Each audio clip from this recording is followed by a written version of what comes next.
गोलू चिड़ा और भोलू चिड़ा दो भाई थे। उन दोनों का अपना एक काफी बड़ा घर था।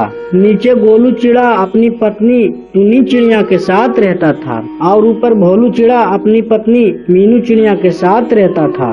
गोलू चिड़ा, मैं तुम्हारा जुड़वा भाई हूँ और मैंने ये फैसला कर लिया है, अब हम दोनों को इस घर में से अपना अपना हिस्सा कर लेना चाहिए। अरे भाई गोलू, हमारा घर ये कितना अच्छा और कितना बड़ा है। अगर हम दोनों अपना अपना हिस्सा अलग कर लेंगे तो ये घर बेचना पड़ेगा। वैसे भी हम दोनों भाई एक साथ रह तो रहे हैं, हमें तो किसी भी तरह का कोई मसला नहीं, तो फिर हिस्सा अलग अलग करने का क्या जरूरत है। गोलू चिड़े के बात सुनकर भोलू चिड़ा अपने घोंसले में चला जाता है। क्या हुआ भोलू चिड़ा, आपने बात की अपने भाई से अपने हिस्से की?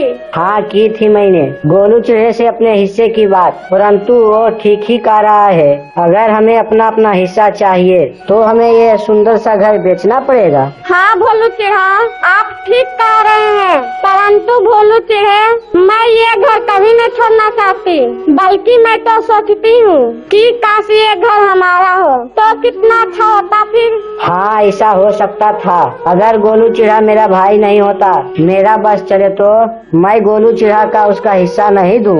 बस तभी वहाँ पर भोलू चिड़ा का दोस्त कालू कौआ आ जाता है। अरे मेरे दोस्त कालू कौआ, बताओ बताओ कैसे आना हुआ तुम्हारा? भोलू चिड़े मेरे दोस्त, मैं कुछ दिनों के लिए दूसरे जंगल जा रहा हूँ और अब तो मेरा घर एकदम खाली रहेगा, इसीलिए मैं चाहता हूँ कि तुम मेरे घर पर नजर रखना कि कहीं कोई लालची पक्षी मेरे घर पर कब्जा न कर ले। तुम्हें तो पता है ना कि जंगल में कैसे कैसे लालची पक्षी रहते हैं, कहीं घर खाली देखकर मेरे घर न ले ले। अरे नहीं भाई मेरे दोस्त, तुम बेफिक्र होकर चले जाओ, तुम्हारे घर को मैं अच्छे से देखभाल कर लूँगा। ये हुई ना कोई दोस्तों वाली बात, चलो फिर मिलते हैं कुछ दिनों बाद। ये कहकर कालू कौआ दूसरे जंगल चला जाता है। वैसे भोलू चिड़ा, अब तो मेरे दिमाग में एक साथी उपाय आ गया है, जिससे मैं आपको भाई को फौरन ही इस घर से निकाल सकती हूँ और ये घर सिर्फ और सिर्फ हमारा हो सकता है।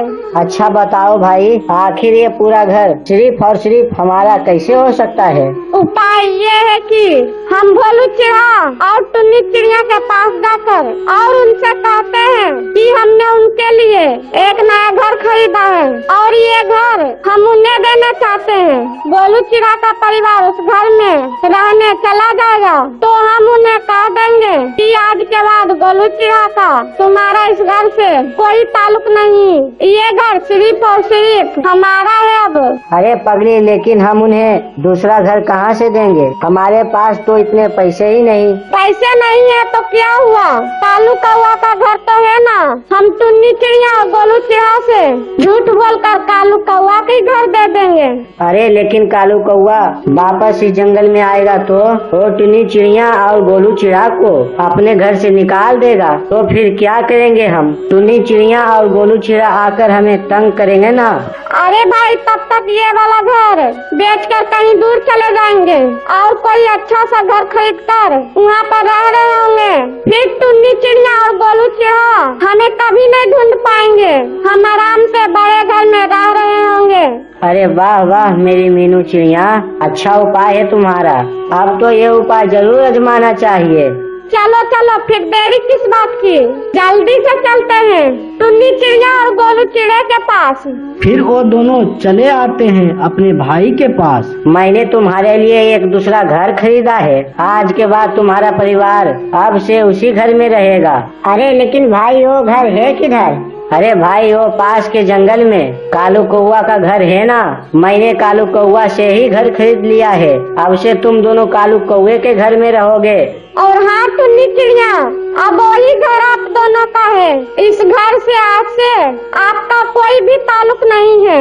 चलो चलो जल्दी भाई, अपना सामान बांध लो और कालू कौवे के घर जाओ। फिर थोड़े देर के बाद टुन्नी चिड़िया के परिवार कालू कौवे के घर रहने आ जाते हैं। अभी तो टुन्नी चिड़िया और गोलू चिड़ा अपने नए घर की खुशी में खुश हो रहे होंगे, लेकिन उन्हें जब ये पता चलेगा कि ये घर उनका नहीं बल्कि कालू कौवा का है, तो उन्हें पता चल जाएगा कि आखिर मैं क्या चीज हूँ। गोलू चिड़े, इससे पहले कि कालू कौवा वापस ये घर आ जाए, हम जल्दी से ये घर बेचकर कहीं दूर चले जाते हैं कि टुन्नी चिड़िया और गोलू चिड़ा हमें कभी भी ढूंढ न सके। अरे हाँ भाई, मैंने चील महाराज को बुलाया है, बस वो आते ही होंगे अभी। कुछ ही देर के बाद वहाँ पर चील महाराज आ जाते हैं और चील महाराज भोलू चिड़ा से उनका घर काफी दुगने दामों में कीन लेते हैं। तो फिर ठीक है भोलू चिड़े, आज से ये घर मेरा हुआ। फिर मीनू चिड़िया और भोलू चिड़ा वो घर बेचकर कहीं दूर चले जाते हैं। ये घर तो बहुत बड़ा और प्यारा है, मेरे तो समझ में नहीं आ रहा है आखिर भोलू चिड़े के इतने सारे पैसे कहाँ से आए जो भोलू चिड़े ने दूसरा घर खरीद लिया। हाँ, ये बात तो है, लेकिन कालू कौवा अपना घर बेचकर चला गया और आखिरी बार मुझसे मिलने भी नहीं आया। या आखिरी बार अपने दोस्तों से टुन्नी चिड़िया से मिलने आ जाता। अरे टुन्नी चिड़िया छोड़ो कालू कौवा को, जल्दी से भोजन बनाओ, मुझे बहुत भूख लग रही है। वहीं दूसरी तरफ भोलू चिड़ा और मीनू चिड़िया जंगल से काफी दूर एक बड़े से घर के पास आ जाते हैं। वो दोनों को काफी ज्यादा घर पसंद आ जाता है। गोलू चिड़ा, मुझे तो ये घर बहुत पसंद है, मैं तो कहती हूँ फौरन से ये वाला घर खरीद लेते हैं। हाँ मीनू, घर तो मुझे भी पसंद है, हमारे पास पूरी पेटी भर पैसे रखे हैं, हम ये वाला घर आराम से खरीद सकते हैं। अरे फिर देर किस बात की, जल्दी से ये वाला घर खरीद लेते हैं और फिर आराम से ये वाला घर में रहते हैं। ये सारी बातें बैठा मिठू तोता भी सुन रहा होता है। पेटी में भरे पैसे देखकर तोता के मन में लालच आ जाता है। अरे वाह भाई वाह, पेटी भर के पैसे हैं। अगर ये सारे पैसे किसी तरह से मेरे हो जाए तो मुझे मजा आ जाएंगे। इनको किसी न किसी तरह से बेवकूफ बनाना होगा मुझे, ताकि इनके सारे पैसे मेरे हो जाए। ये कहकर मिठू उनके पास रवाना हो जाता है। हाँ भाई पक्षियों, बोलो मेरे घर के सामने क्यों बैठे हो, क्या है आप दोनों का? अच्छा, इसका मतलब तोता भाई ये घर आपका है, चलो अच्छा है, इसका मालिक मिल गया। हाँ, ये घर मेरा है। आप दोनों को मुझसे क्या काम है, क्या काम है बताइए। तोता भाई, ये आपका माल मैं खरीदना चाहता हूँ, बस आप हमें इतना बता दे कि आप ये घर कितने में बेचेंगे। देखो, वैसे तो मैं महल को बेचना नहीं चाहता, क्योंकि इस घर को मैंने बहुत मेहनत से बनाया है, लेकिन आप दोनों इतना बोल रहे हो तो मैं आप दोनों को घर बेच देता हूँ। हाँ, तो आप ये बताइए कि आप कितने में बेच रहे हैं। देखिए तोता भाई, हमारे पास पूरे पेटी भर के पैसे पड़े हैं, आप ये सारे पैसे ले ले, बस ये वाला घर हमें दे दे। अरे भाई, एक पेटी तो बहुत कम है, कम से कम एक पेटी और होनी चाहिए, जब जाकर मैं ये महल दूंगा। अरे तोता भाई, मैं एक पेटी भर के पैसे और कहाँ से लाएंगे, हमारे पास तो इतना ही पैसे हैं। अगर आपको इतने में बेचना है तो इतना ही में बेचे, वरना हम चलते हैं। देखो भाई, अगर तुम दोनों को ये बड़ा सा महल खरीदना है तो थोड़ी मेहनत और करनी पड़ेगी, जब जाकर ये महल तुम दोनों का हो सकता है। इसी जंगल में थोड़ा सा आगे जाओगे, तुम्हें एक बड़ा सा घर दिखेगा, वो घर लाडो का है। लाडो बहुत ज्यादा अमीर है, बस तुम जाकर एक पेटी पैसे उधार मांग लो, वो लाडो बहुत अमीर है। अगर तुम्हें एक पेटी देंगे, वह लाडो पक्षियों को बहुत मदद करते हैं, वह तुम्हें एक पेटी पैसे दे देंगे।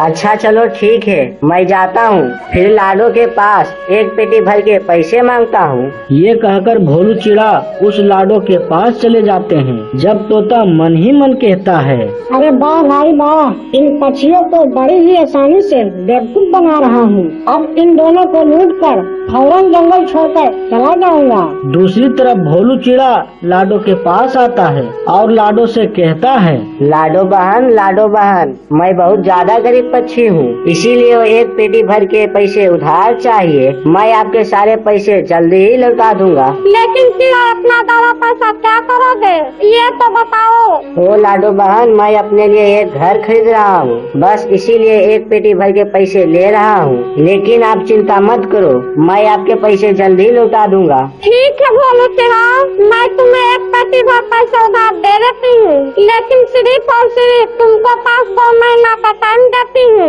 2 महीने के अंदर तुम मेरे सारे पैसे लौटा दोगे, वरना तुम्हारे साथ बहुत बुरा करूँगी। नहीं नहीं लाडो बहन, ऐसा होगा ही नहीं, मैं 2 महीने से पहले ही लौटा दूंगा। बस भोलू चिड़ा लाडो से पैसे उधार लेकर चला जाता है। तो फिर ठीक है मिठू भाई, 2 पेटी भर के पैसे मैंने दे दिए हैं, अब से ये घर हुआ हमारा। फिर मिठू तोता फौरन पैसे से भरा पेटिया लेकर रवाना हो जाता